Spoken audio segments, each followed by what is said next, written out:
Personne ne s'attendait à ce que les caméras les trouvent, cachés loin de tout ce que nous connaissons, au-delà de jungles que personne n'a cartographiés et de hauts que personne n'a traversés. Dans un coin, il y avait ces petits êtres et ils tenaient encore leurs arcs et flèches. Une tribu vivait là qui ne devrait pas exister. Leur corps fonctionnait d'une manière que les scientifiques disaient impossible. Leur survie brisait toutes les règles de la biologie. Et lorsque les experts les ont enfin atteints et ont vu de leurs propres yeux ce que ces personnes pouvaient faire, les images n'ont pas seulement soulevé des questions. Elles ont laissé toute l'équipe scientifique bouleversée, silencieuse et terrifiée. Les Moken, les gens de la mer aux yeux de dauphin, ils attendent au bout. Ils attendent que des pêcheurs les conduisent en mer. Ils sont la propriété des Moken, un peuple nomade qui gagne sa vie grâce à la mer depuis des centaines d'années. La première fois que des étrangers ont vu un enfant Moken rester sous l'eau pendant près de 4 minutes sans panique, équipement ou formation, ils ont pensé que c'était un numéro. Ce n'était pas le cas. C'était la vie quotidienne. Les Moken ne considèrent pas la mer comme un endroit à visiter. Ils y vivent. Ils dorment sur des bateaux. Ils élèvent des enfants sur des bateaux. Ils peuvent parfois passer des semaines sans toucher la terre ferme. Notre vie provient du bateau. Par exemple, je suis en fait né sur un kabang, tout comme ma grand-mère.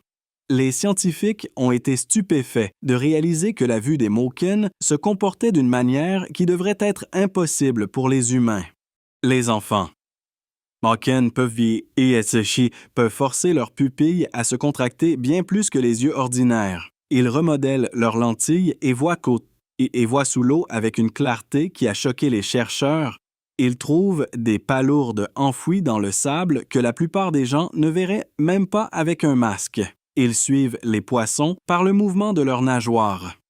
Ils repèrent les dangers sous la surface plus rapidement que des plongeurs entraînés. La chercheuse Anna Gislin a prouvé que cette capacité n'est pas génétique. Elle est apprise par une exposition constante. Les Moken entraînent leur vision dès l'enfance jusqu'à ce que leurs yeux fonctionnent comme ceux des mammifères marins. Leurs instincts de survie sont tout aussi surprenants. Les anciens Moken parlent encore du jour où ils ont vu l'océan se comporter étrangement avant le tsunami de 2004. Ils ont remarqué le retrait soudain de la côte, le calme inhabituel dans le vent et les courants serrés et tourbillonnants se formant là où l'eau aurait dû être calme. Et cela a duré 8 minutes, juste le tremblement de terre, juste la déchirure de la roche. Pour la plupart des gens, cela semblait insignifiant. Mais pour les Moken, c'était l'océan qui les avertissait. Ils ont ordonné à leur famille de se déplacer vers des eaux plus profondes.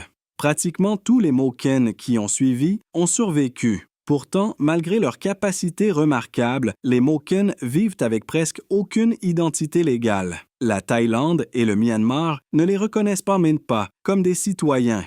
Ils peuvent être refusés dans les hôpitaux. Leurs enfants sont parfois exclus des écoles. Nos traditions sont en train de disparaître. Nos anciens commencent à s'éteindre. Et la jeune génération est incapable de transmettre nos traditions. Des bateaux de patrouille ont saisi leurs zones de pêche.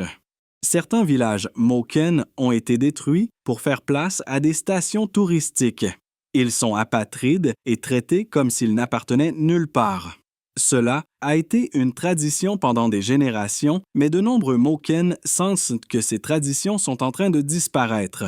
Les guerriers Maasai qui défient la gravité. À travers les plaines ouvertes du Kenya et du nord de la Tanzanie, les Maasai se distinguent dès que vous les voyez. Leur grande stature, leur tissu chouka rouge vif et leur posture droite leur donnent l'apparence d'être sculptés dans la terre elle-même. Ce sont des éleveurs des guerriers et des gardiens de leur tradition. Les gens du monde entier les connaissent pour une chose avant tout leur capacité à sauter d'une manière qui semble presque impossible. L'Adumu, ou danse de saut, est plus qu'une performance. C'est un test physique qui sépare les hommes ordinaires des guerriers. Lors des cérémonies, les guerriers forment un cercle et commencent un chant rythmique profond. L'un d'eux entre au centre et saute droit vers le haut, les jambes verrouillées, le corps rigide, les yeux fixés devant. Il s'élève plus haut qu'il ne semble humainement possible, comme s'il était soulevé non poussé. Les touristes décrivent parfois cela comme regarder quelqu'un flotter dans les airs un instant de plus que ce que la gravité devrait permettre. Certains guerriers peuvent sauter plus de 3 pieds droit vers le haut, sans plier les genoux. Lorsque les scientifiques ont mesuré leurs mouvements, ils ont découvert que les Maasai stockent de l'énergie dans leurs tendons si efficacement que leurs corps agissent comme des amortisseurs et des ressorts naturels. Leur entraînement au sol courant de longue distance, pieds nus, gardant le bétail pendant des heures, et portant des charges lourdes, développe une force explosive sans gymnase ni équipement. Il y a d'autres choses sur les Maasai que les étrangers trouvent choquantes. La façon dont ils sectionnent la viande est vraiment intéressante parmi la tribu Maasai et beaucoup d'autres tribus sont comme cela aussi. De nombreux guerriers peuvent courir pendant des miles sans eau et certains peuvent suivre des animaux pendant des jours en n'utilisant que des empreintes et de l'herbe foulée. Leur régime alimentaire surprend également les chercheurs. Les Maasai sont vraiment intéressants. J'ai entendu que vous parliez des Maasai auparavant. Les Maasai sont vraiment intéressants. J'ai entendu que vous parliez des Maasai auparavant. Les Maasai sont vraiment célèbres pour manger du lait, du sang et de la viande. Ils boivent du sang de vache frais, mélangé avec du lait, une tradition transmise de génération en génération. La plaie est presque immédiatement piquée. Ils le boivent et passent la gourde. Malgré ce régime riche en graisse et en fer, ils ont des taux de maladie cardiaque remarquablement bas. Leur corps s'adapte à cela de la même manière que les Moken s'adaptent à la mer. L'identité des Maasai est construite sur la discipline et l'honneur. Pendant des générations, un jeune guerrier prouve son courage en affrontant des lions. Tuer un lion était autrefois un rite de passage. Aujourd'hui, ils ont transformé ce courage en conservation. Le même style que nous utilisions pour tuer les lions, nous utilisons maintenant ce savoir pour protéger les lions. Au lieu de chasser les lions, ils les protègent dès maintenant. Ils ont créé les Jeux olympiques Maasai où les guerriers s'affrontent au lancer de lance, au saut en hauteur et au sprint. Cela préserve leur force sans détruire la faune qui les entoure. Les pygmées, les titans cachés de la forêt. Au cœur des forêts tropicales d'Afrique centrale vivent les Kédéi, les groupes pygmées. Ils observent le contre l'océan se comporter étrangement, mais dans la jungle, ils fonctionnent comme CN. Comme les personnes, les plus fortes sur Terre. Leur vie quotidienne implique des exploits physiques que la plupart des humains ne pourraient pas gérer. Les chasseurs pygmées peuvent poursuivre des animaux pendant des heures jusqu'à ce que la proie s'effondre d'épuisement. Ils se déplacent à travers des broussailles épaisses à grande vitesse sans ralentir ni trébucher. Ils grimpent à des arbres extrêmement hauts sans corde, souvent en portant de la viande lourde ou des paniers, et ils le font aussi facilement que la plupart des gens montent des escaliers. Les Baka sont les seuls au monde à maîtriser ces acrobaties périlleuses et épuisantes. Les scientifiques qui les ont testés ont trouvé des niveaux d'endurance similaires à ceux des coureurs de marathon entraînés, même si les pygmées ne pratiquent jamais l'exercice comme le font les gens modernes. Leurs sens sont tout aussi surprenants, ils peuvent sentir la fumée ou suivre des signes que la plupart des gens ne remarqueraient jamais. Dans des études militaires, les pisteurs pygmées surpassent des soldats entraînés dans des conditions de forêt dense. Ils possèdent également des connaissances médicales acquises au fil des générations. Ils connaissent les plantes qui arrêtent les saignements rapidement. Ils connaissent les sapes d'arbres qui traitent les infections. Ils utilisent des antidotes naturels pour les morsures et les maladies que les cliniques modernes ont souvent du mal à traiter. La vie dans la forêt n'a jamais été facile. Les groupes chez les pygmées ont fait face à des abus des déplacements et de la violence de la part de tribus voisines parfois plus grandes pendant de nombreuses années. Certains ont été réduits en esclavage, d'autres ont été chassés de leurs terres. Même aujourd'hui, beaucoup manquent de droits légaux ou de reconnaissance. Pourtant, ils survivent avec des compétences de tête, de la force et de l'endurance qui montrent ce que les humains peuvent se faire lorsqu'ils grandissent dans l'un des environnements les plus difficiles de la Terre. Les Hadza, les murmureurs de abeilles intrépides. Sur les plaines ensoleillées, près du lac Eyasi, dans le nord de la Tanzanie, vit une tribu qui semble intacte par le temps. Ce sont les Hadza, l'une des dernières véritables sociétés de chasseurs-cueilleurs au monde. Comptant seulement environ 300 membres, ils vivent cohérents comme leurs ancêtres l'ont fait il y a des milliers d'années. Ils n'ont pas de ferme, pas de bétail et pas de maison permanente. Chaque lever de soleil apporte une nouvelle année, une nouvelle chasse, une nouvelle collecte et une nouvelle histoire. Les hommes partent à l'aube armés d'arcs et de flèches à pointe empoisonnée. Ils se déplacent silencieusement sur la terre, lisant le sol comme une carte et écoutant les sons les plus faibles. Les femmes creusent des racines et cueillent des baies sauvages, riant et chantant pendant qu'elles travaillent. Le soir, la tribu se rassemble autour du feu pour partager de la nourriture et des histoires. La vie est incertaine, mais elle est libre.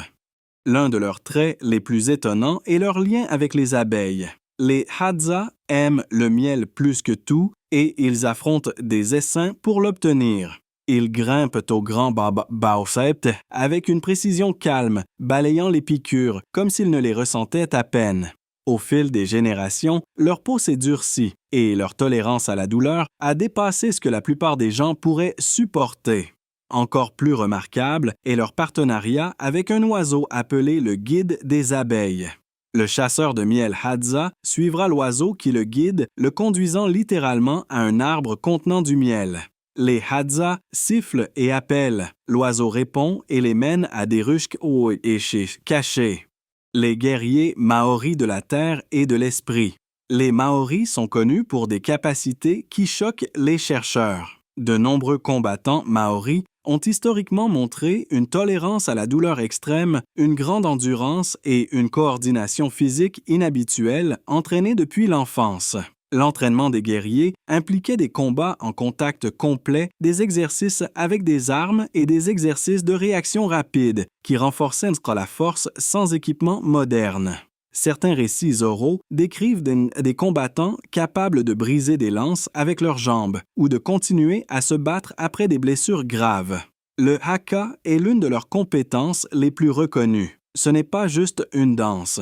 C'est une démonstration physique de haute intensité qui pousse le corps à ses limites. Les interprètes frappent le sol, se frappent, crient et contrôlent leur respiration avec précision. Les scientifiques du sport qui ont analysé le haka ont trouvé des rythmes cardiaques atteignant des niveaux similaires à ceux des athlètes d'élite pendant fort maximal.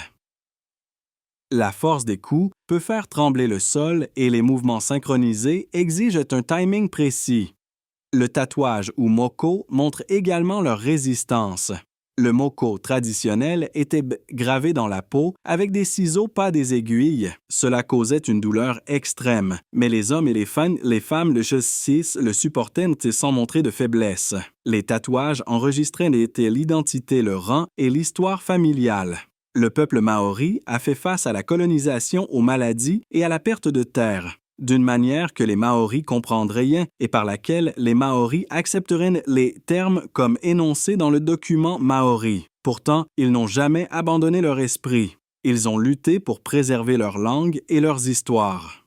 Lorsqu'il est arrivé ici, il a pensé qu'il marchait à travers les portes de l'enfer. La tribu des squelettes des fantômes de Maima. Haut dans les montagnes brumeuses de la province de Simbu, en Papouasie-Nouvelle-Guinée, vit un peuple qui semble être sorti de l'au-delà. Ils sont connus sous le nom de tribu des squelettes. C'est la tribu des squelettes ici en Papouasie. Leurs corps sont couverts de cendres blanches et d'argile. Là où les membres de la tribu sont peints avec de l'argile blanche et des cendres noires, Roberto a été ému à les capturer d'une manière qu'il n'avait jamais faite auparavant. Lorsqu'ils se déplacent silencieusement à travers le brouillard, ils ressemblent à des esprits marchant parmi les vivants. Leur tradition hantante a commencé il y a des générations. L'histoire raconte d'un groupe de chasseurs qui s'est enfui devant des guerriers envahisseurs.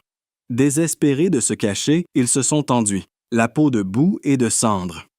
Lorsque leurs ennemis sont venus chercher les chasseurs, sont sortis de la brume ayant l'air pâle et creux. La vue était si terrifiante que les poursuivants s'enfuirent convaincus d'avoir vu des fantômes. Les chasseurs ont survécu et une légende est née. Depuis ce jour, la tribu des squelettes a fait de l'image de la mort leur bouclier. Leur peinture corporelle est devenue sacrée. Chaque ligne d'eau est tracée avec soin et signification honorant ceux qui sont venus avant.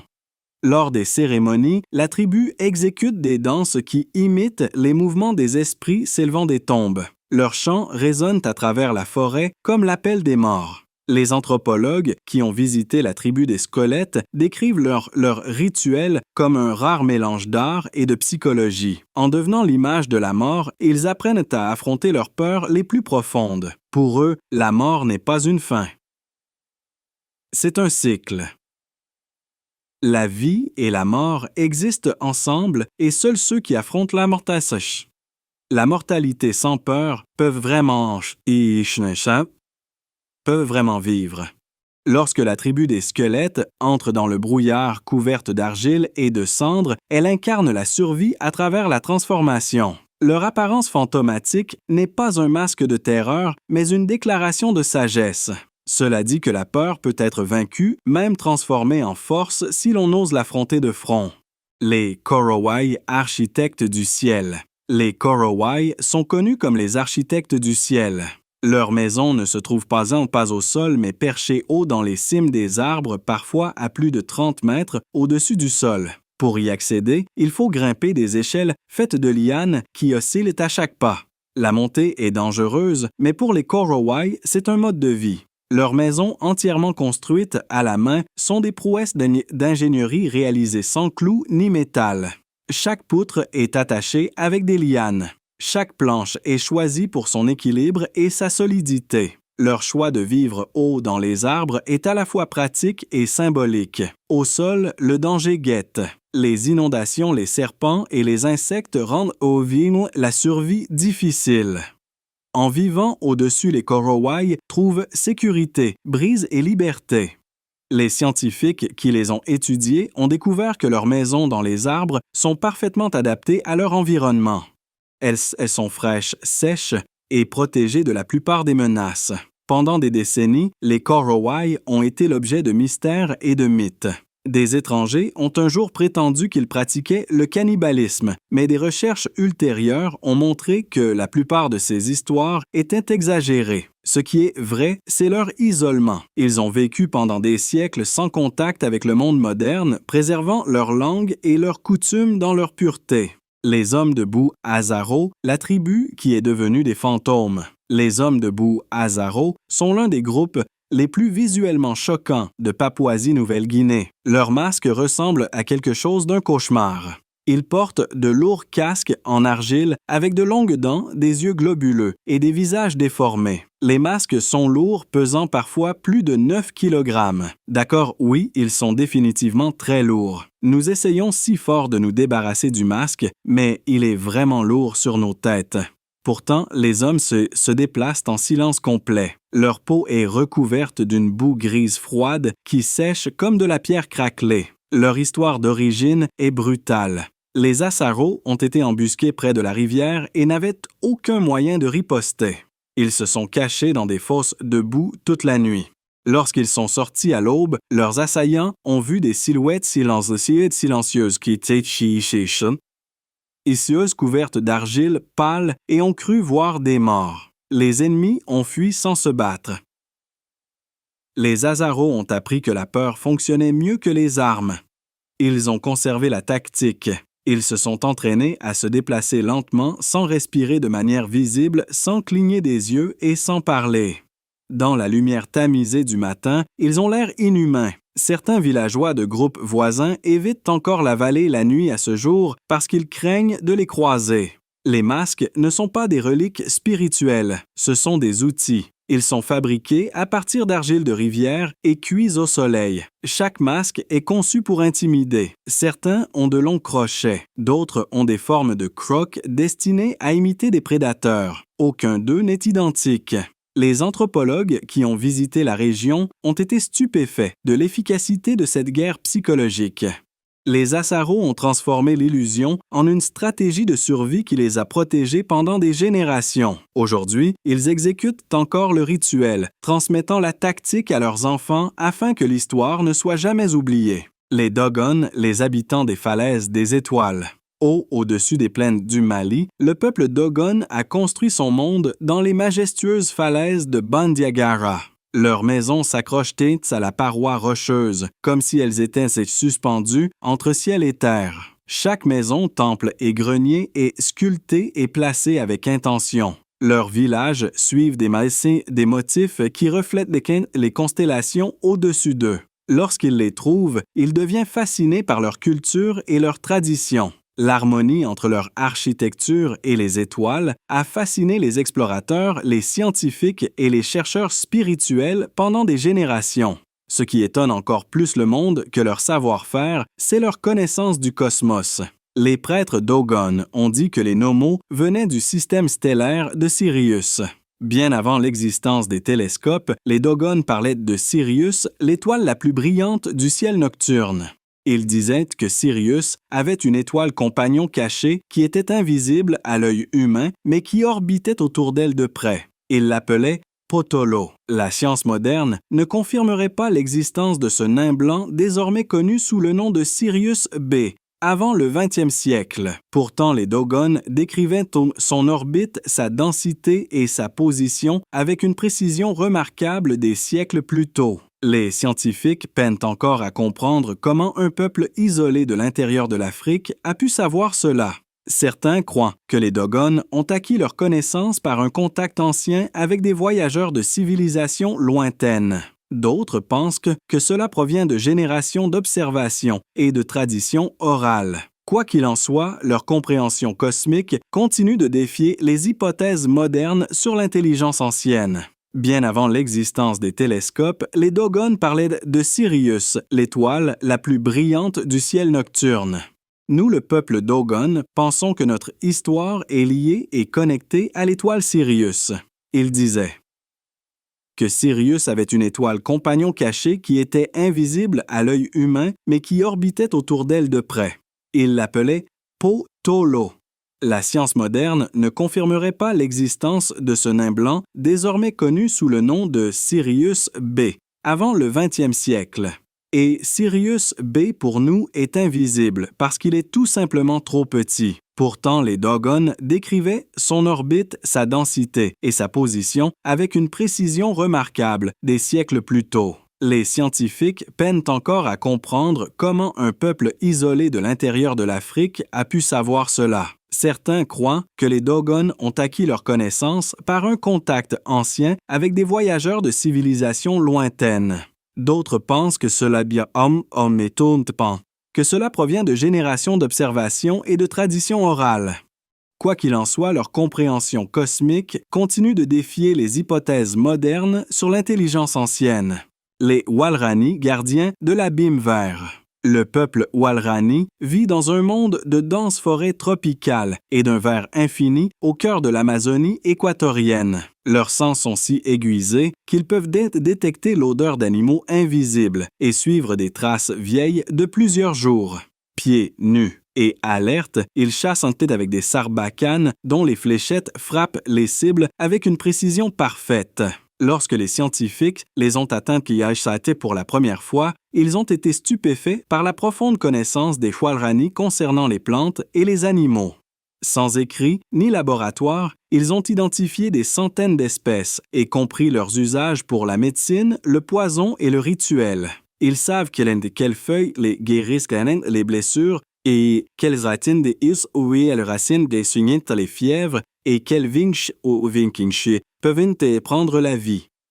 Leur système immunitaire sont forts, leur corps est mince et agile et leurs esprits alertes.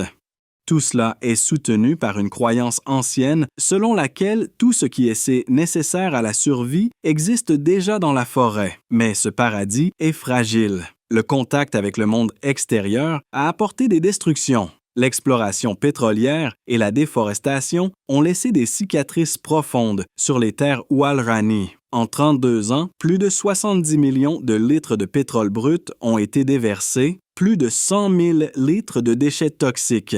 Les maladies apportées par des étrangers ont décimé des familles entières. Certains groupes, comme les Tagairi et les Taromanan, ont choisi de rester complètement isolés. Ils défendent leur territoire avec férocité, non par haine, mais par compréhension. Ils savent qu'une chose est que le contact apporte la mort. Les guerriers Chukchi du monde gelé. Les Chukchi survivent dans des conditions où la plupart des gens mourraient en quelques heures. Ils vivent à l'extrême nord-est de la Sibérie, dans une région où les températures hivernales peuvent descendre à des niveaux qui gèlent le métal. Pourtant, les Chukchi travaillent et chassent chaque jour dans ces conditions. Certaines familles dorment encore dans des tentes en peau à des températures bien en dessous de zéro. Leur corps brûle de l'énergie si rapidement que les scientifiques ont découvert qu'ils peuvent rester au chaud dans un froid qui arrête le métabolisme humain normal. Ils vivent de viande crue et de graisse, et leur corps la transforme en carburant avec une efficacité inhabituelle. Leur endurance est extrême. Les éleveurs Chukchi peuvent courir aux côtés de leurs rennes pendant des miles à travers la neige profonde. Certains chasseurs voyagent pendant des jours sans s'arrêter, traversant des mers gelées qui s'ouvrent sous eux. Des témoignages d'explorateurs russes précoces décrivent des hommes Chukchi courant pieds nus sur la glace tout en portant des équipements lourds parce que c'était plus rapide que d'utiliser un traîneau. Ils étaient aussi l'un des rares groupes indigènes que l'Empire russe n'a pas réussi à conquérir par la force. Les combattants Chukchi ont tendu des embuscades aux soldats en utilisant la toundra comme une arme. Ils se déplaçaient silencieusement sur la neige, frappaient rapidement et disparaissaient dans des tempêtes que seuls eux pouvaient naviguer. Leur survie dépend de leur capacité à lire la terre avec une précision absolue. Ils peuvent suivre un troupeau de rennes dans des conditions de blizzard, sentir les tempêtes à venir par la façon dont le vent change et localiser les trous de respiration des phoques sous la glace de l'océan gelé. Aujourd'hui, de nombreux Chukchi suivent encore les anciennes migrations. Malgré les pressions modernes, ils continuent de vivre dans l'un des environnements les plus durs de la Terre parce que leur capacité le rend possible d'une manière que presque aucun autre groupe humain ne pourrait égaler. Les Sentinellaises, l'île intacte par le temps, dans la mer d'Andaman se trouve une île enveloppée de mystères. L'île North Sentinel est entourée de récifs coralliens et de forêts denses et il est interdit de s'en approcher. Pendant des milliers d'années, ses habitants, les Sentinellaises, y ont vécu dans un isolement complet. Les Sentinellaises, c'est ainsi que tout le monde qui n'est pas de l'île North Sentinel appelle les membres de la tribu qui y vivent. Chaque fois que des étrangers s'approchent, les insulaires répondent par des flèches et des lances. Les hélicoptères et les bateaux ont été chassés. Pour eux, le monde extérieur est un danger. Les Sentinellaises n'ont aucun contact avec la civilisation moderne. Ils n'ont jamais utilisé d'électricité d'acier ou d'écriture. Pourtant, ils ont survécu à chaque tempête et à chaque menace que la nature pourrait apporter. Les scientifiques croient qu'ils sont des descendants directs des premiers humains qui ont quitté l'Afrique il y a plus de 60 000 ans. Leur langue, leur culture et leur mode de vie restent inchangés. Chaque tentative de les atteindre a échoué. Les gestes amicaux, les cadeaux et la nourriture ont été accueillis avec hostilité. En 2018, un missionnaire a tenté d'établir un contact et a été tué quelques instants après avoir posé le pied sur le rivage. Beaucoup les qualifient de violents, mais les anthropologues voient leurs actions comme une forme d'autodéfense. Les maladies qui ne sont pas dangereuses pour les étrangers pourraient les détruire en quelques jours. Les Sentinellaises vivent exactement comme leurs ancêtres intacts par la vie moderne. Ils sont le dernier peuple véritablement isolé sur Terre. Les Aghori, les saints des ombres. Les Aghori vivent le long des ghats de crémation de Varanasi dans le nord de l'Inde et leurs pratiques sont parmi les plus extrêmes au monde. Ils méditent à côté des corps en feu. Ils enduisent au teignis sans leur peau de cendre collectée directement à partir de restes humains. Certains agoris boivent de l'alcool dans des crânes humains, utilisent des os comme outils et rituels et s'assoient pendant des heures couchées et dans la chaleur qui monte des bûchers funéraires. Les touristes qui s'égarent accidentellement dans leur zone gèlent souvent de choc car les agoris ne cachent aucune partie de ce qu'ils font. Ils rejettent l'idée que quoi que ce soit sale ou interdit. Ils croient que toucher et vivre avec ce que la société craint, la mort, la décomposition, les cadavres, le sang brise l'illusion que les humains sont fragiles. Ils mangent de la nourriture qui leur est donnée par les mêmes mains qui manipulent les morts. Certains sont connus pour passer des nuits dans des terrains de crémation sans bouger, entourés de corps à moitié brûlés, affirmant que cela enlève toute peur de l'esprit. Les chercheurs qui les ont rencontrés ont trouvé quelque chose de troublant mais indéniable. Les agoris qui vivent de cette manière depuis des décennies montrent presque aucune réaction de sursaut, aucune peur de l'obscurité, aucune réaction à la mort et un profil psychologique exceptionnellement calme. Leur vie tourne autour de l'affrontement de tout ce que les autres évitent, et ils disent que c'est le seul moyen de comprendre la vie sans peur. Les Zoulous, gardiens du feu et du sang. Les Zoulous sont connus dans le monde entier pour leur histoire, mais beaucoup de gens n'ont aucune idée de l'intensité de leur culture guerrière. Dans les collines et les prairies d'Afrique du Sud, les hommes Zoulous s'entraînaient dès leur jeunesse à supporter la douleur, la peur et l'épuisement. Les jeunes guerriers durcissaient leur corps en courant pieds nus sur des épines et sur le sol chaud. Certains devaient tuer un animal dangereux seul avant d'être considérés comme dignes de porter une lance. Avant la bataille, les guerriers exécutaient des danses de guerre enflammées, frappant leurs boucliers et chantant jusqu'à ce que leur corps tremble d'adrénaline. Sous le règne du roi Shaka Zulu, leurs méthodes de combat sont devenues encore plus extrêmes. Il forçait ses régiments à marcher plus de 64 km par jour sans sandales pour durcir leurs pieds. Il a remplacé les longues lances de choix de jet par la courte lance à poignard l'écloua qui devait être utilisée de près. Les guerriers étaient censés se battre à portée de bras en poussant dans le corps de l'ennemi, tout en absorbant les contre-coups à bout portant. Ceux qui reculaient sans ordre étaient exécutés sur place. Les morts d'entraînement étaient courants et Shaka les voyait comme une preuve de discipline. Les rituels zoulous portaient la même intensité. Avant les grandes batailles, les guerriers buvaient dans des mélanges préparés par des guérisseurs traditionnels ou des sangs pour augmenter leur courage et atténuer leur peur. Certaines cérémonies impliquaient donc de couper la peau afin que des médecines protectrices puissent être frottées directement dans le sang.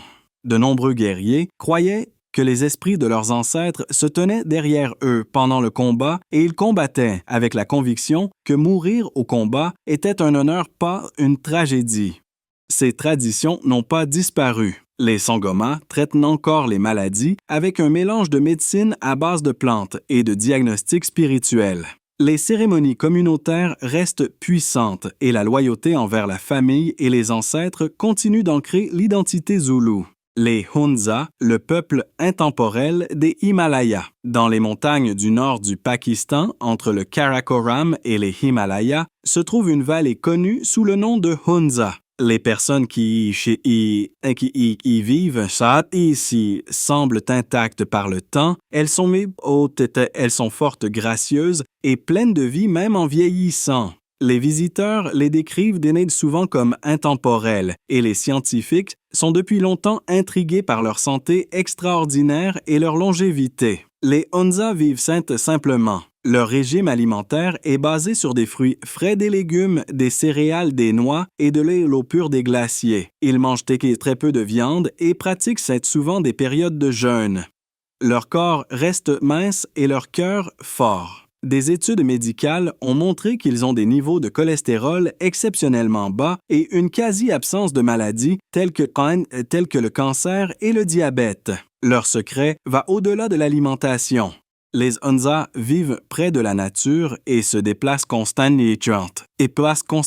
Ils marchent sur des sentiers de montagne escarpés, travaillent dans la terre et respirent de l'air pur. Leurs journées suivent le rythme du soleil et des saisons. Le stress, une maladie courante dans la vie moderne, est presque inconnu chez eux. Les disputes sociales sont rares et les rires fréquents. Pendant les durs mois d'hiver, lorsque la nourriture devient rare, ils endurent ce qu'ils appellent la saison de la faim. Plutôt que de les affaiblir, cette période purifie leur corps et renouvelle leur santé. Les légendes disent que certains Hunza vivent jusqu'à 150 ans. Des dossiers vérifiés montrent des espérances de vie bien au-delà de 100 ans. La vallée de Hunza abrite une communauté remarquable de personnes connues pour leur longévité extraordinaire. Quel que soit le nombre exact, leur vitalité parle d'elle-même. Le mode de vie Hunza offre une leçon au monde moderne. La véritable longévité ne vient pas de la médecine ou de la richesse, elle vient de l'équilibre de la simplicité et de la paix intérieure. Que pensez-vous de ces tribus? Commentez ci-dessous.